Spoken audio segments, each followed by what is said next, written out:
Ibu. Waalaikumsalam, Ibu Nur. Ya aja ya. Allah. Bagaimana kabarnya Ibu hari ini? Alhamdulillah, Ibu sehat saja. Semoga Ibu sehat. Alhamdulillah saya sudah sehat Ibu. Seperti janji kita kemarin, di hari ini kita akan melaksanakan wawancara terkait tugas saya dalam guru program. Terus ada kesempatan yang ini. Sebelum wawancara dimulai, bolehkah Ibu perkenalkan diri? Assalamualaikum warahmatullahi wabarakatuh. Perkenalkanlah saya Endang Sulistiawati SPD selaku Kepala Sekolah SD Negeri 03 Petimbangan. Terima kasih Ibu. Sama-sama Bu. Untuk pertanyaan yang pertama, selama menjadi kepala sekolah, bagaimana Ibu dapat mengidentifikasi kasus-kasus yang merupakan dilema etika atau kunjungan moral? Menurut Ibu, jika kasus itu dihadapkan pada dua pilihan yang sama-sama baik atau benar, itu dinamakan sebagai kasus dilema etika. Namun, jika kasus itu merupakan khusus pihak untuk kepentingan sepihak, maka itu dinamakan titipan moral. Ya, contohnya saja begini, seperti program di sekolah kita ini ya. Sekolah kita itu mempunyai program SPMI, Sekolah Penjamin Mutu Internal, di mana sekolah kita siap mencetak murid-murid yang memiliki standar kemampuan yang baik.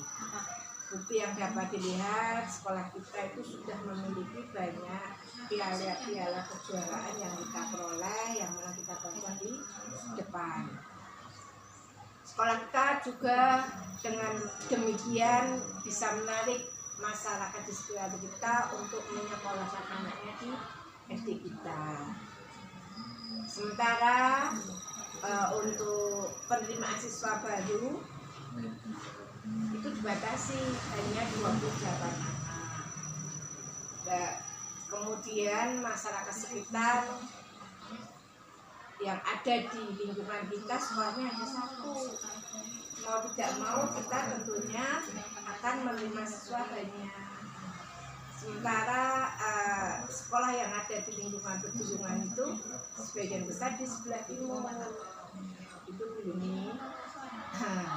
Sehingga mau tidak mau ini merupakan kelima dengan adanya program sekolah SPMI yang siap banyak pendaftar di sekolah kita. Itu Bu. Oh iya Bu. Kemudian dalam kasus tersebut, bagaimana Ibu menjalankan pengambilan keputusan, terutama untuk kasus yang sama-sama mengandung nilai kebajikan? Untuk kasus tersebut tentunya Ibu melibatkan banyak pihak, dalam artian kita melibatkan guru yang ada yang di sekolah kita berdiskusi mengambil langkah yang baik untuk semua pihak, dimana waktu itu biasanya sekolah kita memiliki jumlah cukup banyak. Tahun ini namanya lebih dari 50. Karena itu aturan dalam PPDB padahal hanya 28. Mau tidak mau kita menerima lebih dari 40, namun nanti kita jadikan menjadi 12. Kemudian guru kita juga yang tadinya sebagai petugas perpus nanti kita tarik sebagai guru kelas. Itu mengatasinya. Berarti solusi yang diambil sekiranya menyesuaikan aturan juga tidak mengecewakan masyarakat ya Bu? Iya, betul Bu. Kemudian langkah-langkah atau prosedur apa yang biasa Ibu lakukan dalam pengambilan keputusan? Tentu kita harus melihat pada kasusnya juga ya. Kemudian siapa saja yang terlibat di dalamnya, menimbang sisi baik dan buruknya. Juga jangan lupa untuk diskusi dengan Bapak Ibu guru yang lain. Keputusan diambil dari beberapa orang itu akan lebih, insya Allah akan lebih baik daripada satu pihak saja. Baik Ibu, selanjutnya hal-hal apa saja yang selama ini Ibu anggap efektif dalam pengambilan keputusan pada kasus-kasus di Lema Etika? Yang bisa saya ambil yaitu dengan otomatis dengan mengidentifikasi kasus tersebut tentang apa yang kita hadapi waktu ini. Misalnya apa masalah murid, rekan kerja, atau masalah aturan yang berlaku saat ini dan sebagainya. Jika sudah teridentifikasi, maka akan lebih efektif dalam mengambil suatu keputusan. Itu ini. Bagus sekali Ibu. Kemudian hal-hal apa saja yang selama ini menjadi tantangan dalam pengambilan keputusan pada kasus-kasus di Lema Etika? Tentunya berbenturan dengan aturan yang berlaku ya Bu, berlaku, sehingga kita perlu mengimbangi dan tidak menimbulkan, supaya tidak menimbulkan suatu permasalahan gitu. Apakah Ibu memiliki jadwal khusus dalam menyelesaikan kasus di Lema Etika? Apa Ibu langsung menyelesaikan di tempat atau terjadwal? Bentuk atau prosedur apa yang Ibu jalankan? Itu tergantung dari kasus saat itu kita hadapi. Bila kasus itu harus segera diselesaikan, ya mau tidak mau yang saat itu juga kita selesaikan supaya tidak menimbulkan masalah baru. Tapi jika kasus itu tidak segera juga harus diselesaikan, tentu dengan tetap mempertimbangkan baik buruknya hasil keputusan yang kita ambil. Jika itu dengan pihak lain, misalnya masalah program sekolah, masalah kekeliruan, atau pastinya kita membutuhkan waktu yang lebih dalam mengambil suatu keputusan supaya menghasilkan hal yang terbaik. Jadi tergantung pada masalahnya juga ya Bu? Iya, betul. Kemudian ada kasus ya Ibu pada kasus dilema etika, adakah seseorang atau faktor-faktor yang mempermudah atau membantu Ibu dalam mengambil keputusan? Tentunya ada. Kita di sekolah kan tidak hanya kepala sekolah, ada guru juga. Makanya dalam mengambil keputusan kita bisa berembuk dengan guru-guru.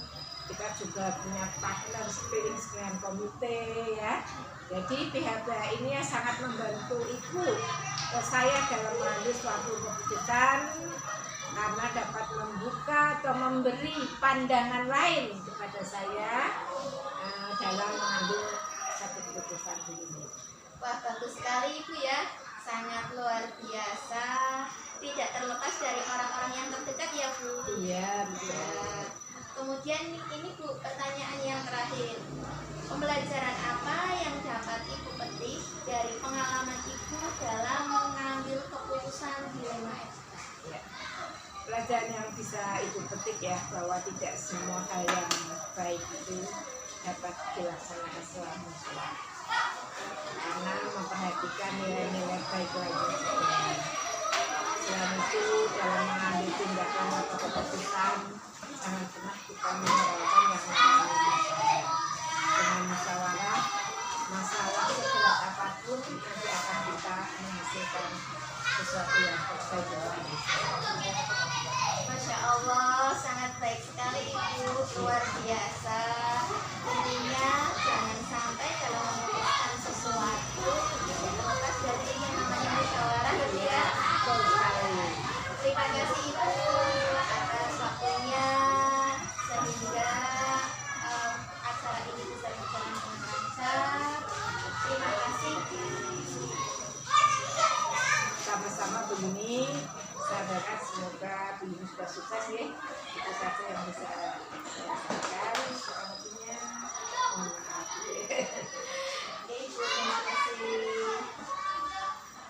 warahmatullahi wabarakatuh. Waalaikumsalam warahmatullahi wabarakatuh.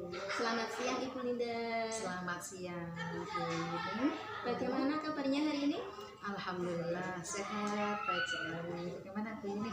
Alhamdulillah kabar saya juga sehat, baik. Alhamdulillah. Jadi bagaimana? Sesuai dengan kesepakatan kita kemarin ya Bu ya. Oke. Ceritanya kemarin hari ini ada pelaksanaan wawancara terkait tugas CGP yang saya jalani saat ini.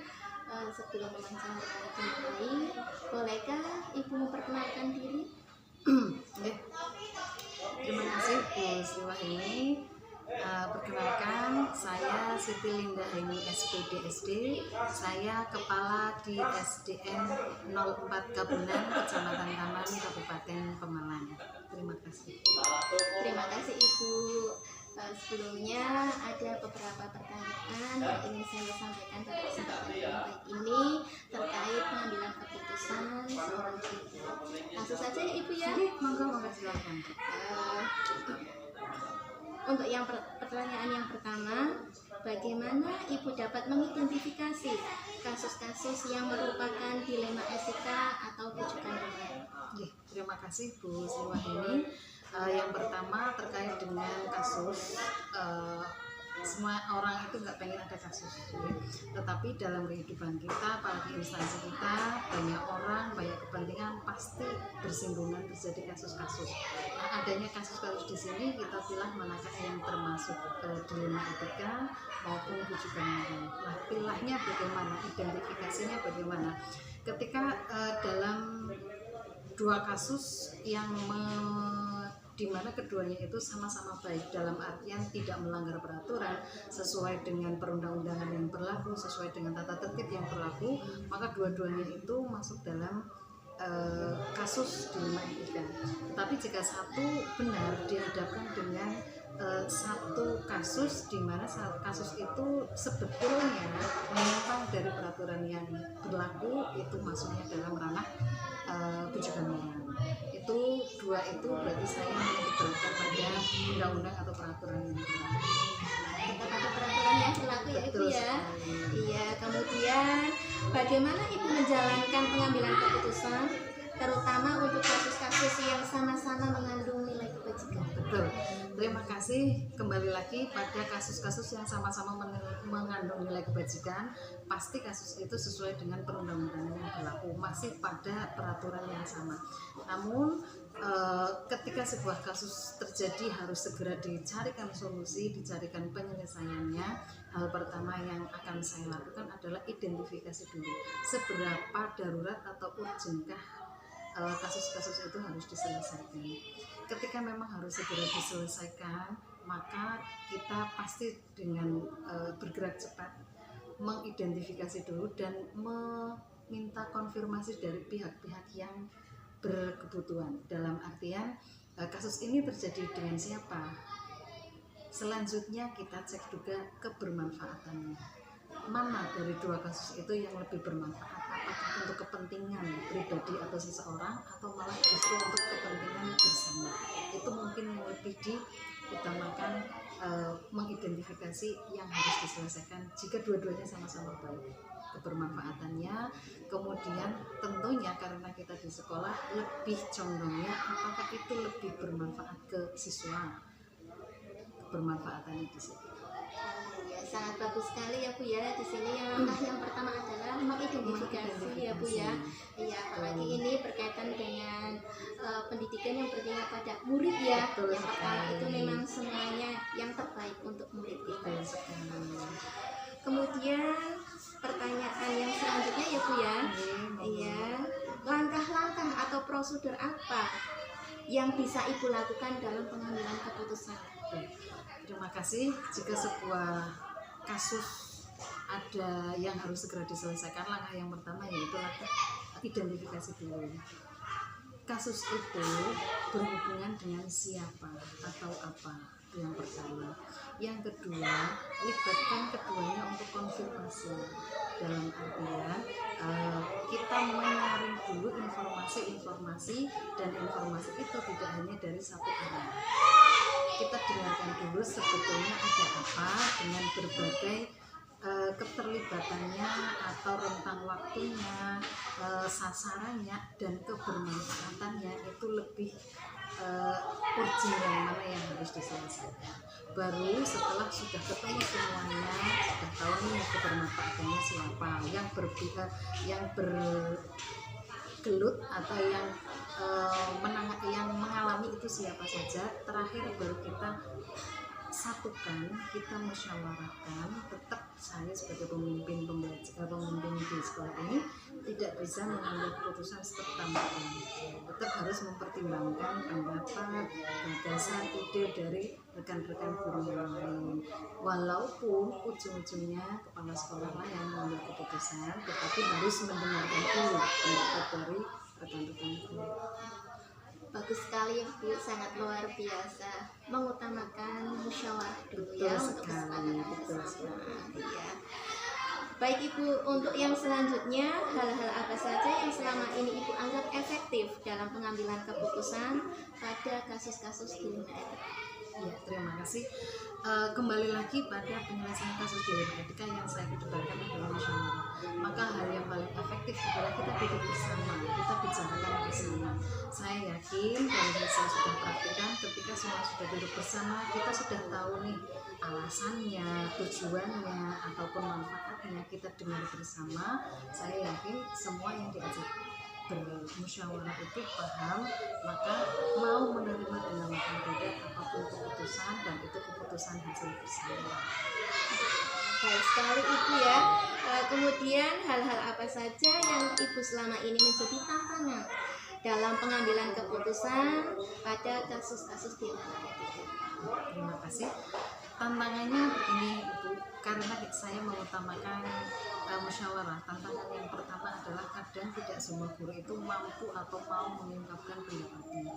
Padahal ada ide yang dia miliki, ada gagasan yang ia ingin sampaikan, tetapi entah karena apa beliau belum mampu untuk mengungkapkan pendapatnya. Padahal pendapat dari beliau itu sangat bermanfaat untuk hasil yang akan dicapai. Tetapi tantangan yang seperti itu tidak semua dewan guru itu seperti itu, pasti ada hanya beberapa saja. Maka tantangan saya ketika dalam forum, saya tetap mempersilahkan semuanya, tetapi karena ketidakmampuan atau tidak mauan untuk mengungkapkan pendapat, maka kita yang penting duduk bersama, sudah dengar semua hasilnya, prosesnya, kita bersama-sama mengakui bahwa keputusan itu keputusan yang tepat. Luar biasa sekali ya Ibu ya. Memang dalam hidup ini dimanapun kita berada pasti ada sebuah tantangan ya Bu ya. Apalagi di instansi tempat kita, memang ini semata-mata semuanya akan memberikan yang terbaik untuk anak didik kita. Kemudian apakah Ibu memiliki jadwal khusus dalam menyelesaikan kasus dilema etika? Apa Ibu langsung menyelesaikan masalah di tempat atau terjadwal? Bentuk atau prosedur apa yang Ibu jalankan? Ya, terima kasih. Untuk penyelesaiannya kasus dilema etika, saya lebih cenderung pada preventifnya dulu atau pencegahannya dulu. Kasus itu memang pasti akan terjadi dalam beberapa gesekan. Yang pertama saya adalah pengefektifan dalam pembinaan terhadap dewan guru. Biasanya pembinaan itu kita lakukan setiap bulan, akan diadakan rapat sekolah setiap bulan. Tapi khusus untuk preventif pencegahan pada kasus-kasus tertentu, kita adakan yang pertama rapat sekolah atau rapat yang khusus untuk refleksi terhadap semua kegiatan-kegiatan kita. Nanti di situ ada pembinaan juga terkait dengan masalah-masalah yang mungkin nanti bisa terjadi di sekolah ini. Itu yang pertama. Yang kedua, jika memang waktunya tidak memungkinkan untuk kita menunggu rapat atau apa dan harus segera diselesaikan, maka serta-merta kita akan menyelesaikan dengan mencari solusi, tetapi tetap dengan tahap-tahap yang harus dilewati. Misalnya konfirmasi dulu, identifikasi dulu, kemudian dengarkan dulu pendapat dari dewan guru yang lain, itu tetap yang harus disegerakan. Ya, ada prosedur ada langkah kita tepat ya Bu ya. Karena kita bekerja tidak sendirian. Iya, tepat sekali Ibu. luar biasa sekali tindakan yang Ibu lakukan ini ya. Kemudian untuk pertanyaan yang terakhir Ibu, pembelajaran apa yang dapat Ibu petik dari pengalaman mengambil keputusan dilema etika? Oke, terima kasih Ibu.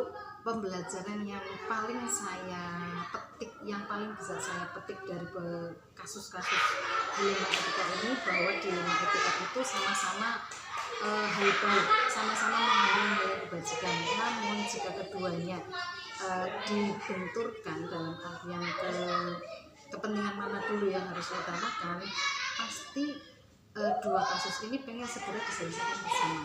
Maka pembelajaran yang saya ingat sekali adalah bahwa kita benar-benar butuh yang namanya komunikasi yang baik dengan warga sekitar. Komunikasi yang baik diwujudkan dalam bentuk apa? Dalam bentuk musyawarah, meskipun musyawarah kecil dalam artian pihak-pihak tertentu yang terlibat dalam kasus itu, atau semua warga sekolah juga butuh dilibatkan.